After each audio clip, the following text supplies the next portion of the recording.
प्रिय विद्यार्थियों, नमस्कार। मैं doctor Sonlal, associate professor Hindi, राजकीय कन्या महाविद्यालय तिवरी मथानिया जोधपुर। विद्यार्थियों, अपने पूर्व के कालांश में संधि प्रकरण जारी है। आज उसी कड़ी में अगली संधि, स्वर संधि का अगला भेद है, वो है वृद्धि संधि। वृद्धि संधि में आप श्याम पट पर देख सकते हो आई औ, आई की मात्रा और औ की मात्रा। तो आई और औ ये वृद्धि स्वर कहलाते हैं। तो इसके नियम है, पहला नियम है अ या आ, अ या आ स्वर के बाद ए या आई स्वर आए तो इनके पास आने से आई हो जाता है। अर्थात अ या आ के बाद में ए या आई कोई भी आए तो वृद्धि होकर के आई हो जाता है। उदाहरण देख सकते हो आप, एक धन एक, संधि बराबर एक एक। उदाहरण के वाक्य में आप एक एक जो शब्द है, इसके जो वर्ण है एक में क वर्ण में जो स्वर ध्वनि है वो अ है, जिसको हलंत रूप में दर्शाया गया है। यानी जब अपन क का उच्चारण करते हैं व्यंजन का, तो क के आगे, क के बाद में हमेशा स्वर अ सुनाई देगा। तो यह अ हलंत है, इसलिए इसको अ माना जाएगा। और उसके बाद में एक में ए स्वर है, तो इनका संधि होते ही हो गया एक एक।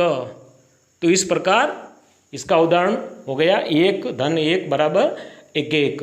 दूसरा उदाहरण है अ या आ के बाद ओ या औ आए, अ या आ स्वर के बाद ओ या औ स्वर आए तो औ हो जाता है। उदाहरण परम धन ओजस्वी। परम शब्द में म व्यंजन की जो अंतिम स्वर ध्वनि म के पीछे जो आपको स्वर सुनाई देगा वो म अ हलंत हो गया। और उसके बाद में जो स्वर है वो है ओ, तो अ प्लस ओ मिल करके हो गया औ। तो इसका संधि युक्त शब्द हो गया परमोजस्वी। अब इसको आपका एक उदाहरण वाक्य, जैसे आपने पूर्व में दीर्घ संधि में, गुण संधि में भी याद कर रखा है एक एक वाक्य, इसका भी एक वाक्य आपको याद रखना है जिसमें आपके ये दोनों नियम आ जाएंगे। वो वाक्य हैं, लिखा हुआ है सदैव परमोजस्वी बनो, सदैव परमोजस्वी बनो। इसमें अपन देखते हैं जो सदैव शब्द है और परमोजस्वी शब्द है, सदैव में ऊपर दो मात्राएं हैं, वृद्धि की आई की मात्रा, और परमोजस्वी में म पे है औ की मात्रा। तो इनका अपन संधि विच्छेद करते हैं। सदा धन एव, सदा में आ स्वर हलंत आ गया और आगे ए स्वर है, तो संधि होते ही हो गया आई। तो इसका संधि युक्त शब्द हो गया सदैव। इसी प्रकार परम धन ओजस्वी में परम में आ गया और ओ है, तो दोनों मिलकर के हो गया औ, और संधि युक्त शब्द बन गया परमोजस्वी। तो अब आपको एक वाक्य याद रखना है वृद्धि संधि में, सिर्फ सदैव परमोजस्वी बनो। तो आप परीक्षा में जब भी ऐसा प्रश्न आए जिसमें आई की मात्रा और औ की मात्रा हो, आप इसको विच्छेद करेंगे तब वो आपका वृद्धि संधि का उदाहरण माना जाएगा। परीक्षा में आपको संधि युक्त शब्द भी पूछ सकते हैं, या फिर संधि युक्त शब्द देख करके उसका संधि विच्छेद क्या होगा वो भी पूछा जा सकता है, या संधि विच्छेद कर करके बता सकते हैं। आपको पूछेंगे कि इनका संधि युक्त शब्द क्या होगा, या सदा प्लस एव की संधि का सही उत्तर क्या होगा, तो आपको सदैव करना है। तो आपको सदैव परम ओजस्वी बनो, यह वाक्य उदाहरण आपको याद रखना है। अपन अन्य उदाहरण भी देख लेते हैं, जैसे मतैक्य, मत धन ऐक्य।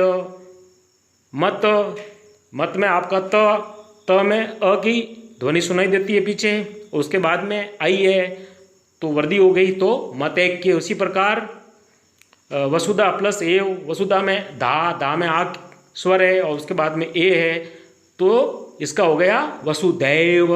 द में आई की मात्रा आ गई। उसी प्रकार महा प्लस ऐश्वर्य, आ प्लस आई बराबर आई, तो हो गया महेश्वर्य। इसी प्रकार वित्त प्लस ऐषणा, वित्त में त हलंत स्वर, त का जो स्वर है वह हलंत हो जाएगा, वित्त आ गया, अ के बाद में ए, तो संधि युक्त शब्द हो गया वितैष्णा। उसी प्रकार ओ औ का उदाहरण देख लेते हैं। जल प्लस ओ, जल में ल में अ ध्वनि आती है, उसके बाद में ओ स्वर है, तो संधि युक्त शब्द हो गया जलौक, औ हो गया ओ का। उसी प्रकार वन धन औषध में वन, न में अ स्वर और उसके बाद में औ है, तो हो गया वनौषध। इसी प्रकार प्रधन औद्योगिकी, प्र में आपका अस्वर आ जाएगा और उसके बाद में औ है, तो संधि युक्त शब्द हो गया प्रौद्योगिकी, प्रौद्योगिकी।